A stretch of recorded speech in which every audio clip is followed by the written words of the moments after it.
25 বছরের যুবকের কি চরিত্র, আর এখনকার 16 বছরের যুবক যদি খালি একটা ধনী মিয়া কয় যে বা শোন তোকে দেখে আমার খুব পছন্দ আছে, তোকে আমি বিয়ে করবো, কি করছি ক, ওই তখনই ওই 16 বছরের চেহারা কবি তাহলে তুমি টোকরাটা বলি বান্ধ, আজই রাত্রে আমরা ঢাকার চলে যাবো।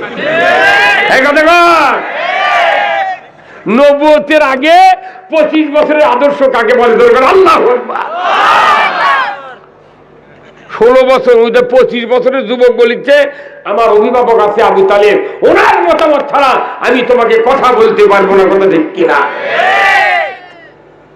আমার দেশে 16, 18 এরা কি কবি? আজকে বাংলাদেশে বাপ আছে, মা আছে, বড় ভাই আছে, দাদা দাদি, নানা নানি সব আছে, দুলা ভাইও আছে, কাকু কোয়া লাগে না বিয়ে করার সময়। একবার ঢাকার থেকে গাই বসুলিয়ে চলে যাচ্ছে, কি গাই বসুলিয়ে আছে, বাবুকে আব্বা এই এটা তোমার বেটার বউ, এই কথা বল না। আমাকে জন্য রসুলের 25 বছরের বয়স বাংলাদেশের যুবকের জন্য উত্তম আদর্শ, কথা ঠিক কিনা? যুবক ভাইরা নিজের মা এবং বাবাকে অমত করে যারা বিয়ে করে এদের জিন্দেগিতে সুখ হয় না, সুখ হবেই না।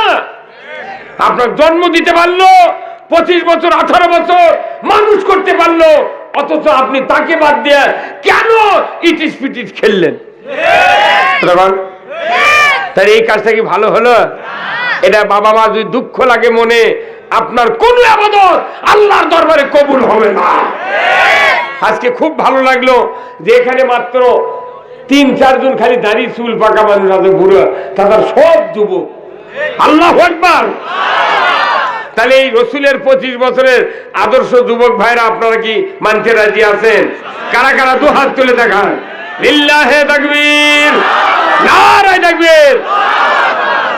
এই যুবকের আদর্শ আপনি মানে নেবেন, কিয়ামতের দিন হযরতে ইউসুফ আলাইহিস সালামের সাথে আপনি জান্নাতে থাকবেন। জোরে বলুন আল্লাহু আকবার। এটা গেল যুবকদের আদর্শ, 25 বছরের রসুলের জীবনের আদর্শ। এরপরে আসেন 25 বছরের বিয়ে হলো, 40 বছরের নারী, 40 থেকে 37 বছর যখন রসুলের বয়স, তখন উনি চিন্তা করলেন যে সৃষ্টিকর্তা রবের কাছ ছাড়া এই মানুষ, এই সমাজ ভালো করার কোন রাস্তা পাওয়া যাবে না।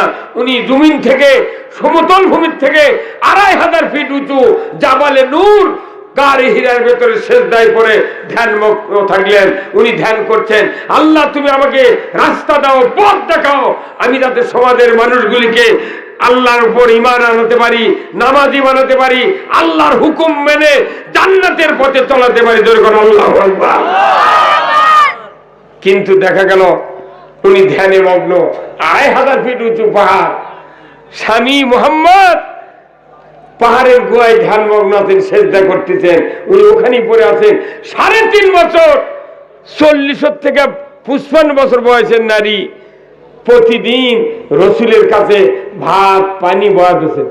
কি বাংলাদেশের মহিলারা যদি খাদিজার এই 55 বছরের জীবনের আদর্শ যদি মানে নিতেন, তাহলে বাংলাদেশের স্বামীগুলা স্ত্রী কোরত করে নিউ মার্কেটত ঘুরল হয়নি।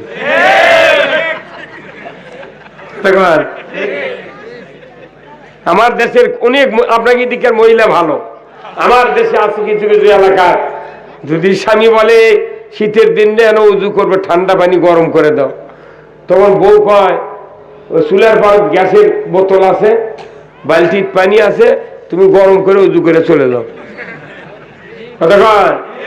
আমার দেশে আবার আছিল একটা আগে, যদি অবদের সময় স্বামীরা বলতো কেরে নাইমের মাও গামছা কোথায়, কয় আরে আছে। লুঙ্গি কোথায়, কয় র্যাকেটে আছে। কেরে ইয়া সরষের তেলের বোতল, কয় আলমারিতে আছে। তখন যদি কয় স্বামী খেপে, কে তোর মুঠি আছে খালি দেখে দিস, তুই এনে বাড়ি চলে গা। তখন স্বামী রাগ করে কত কেরে হালা পান্টি কোনটি, তখন বলিতে উঠিচ্ছি। কথা কি ঠিক কিনা? আমিয়া ও আমার মায়েরা, ও আমার বোনেরা, দিলের কান্দে শুনুন। আজকে যদি হযরত খাদিজা রাদিয়াল্লাহু তাআলা আনহা তখনও নবীর স্ত্রী হন নাই, 40 বছরের নারী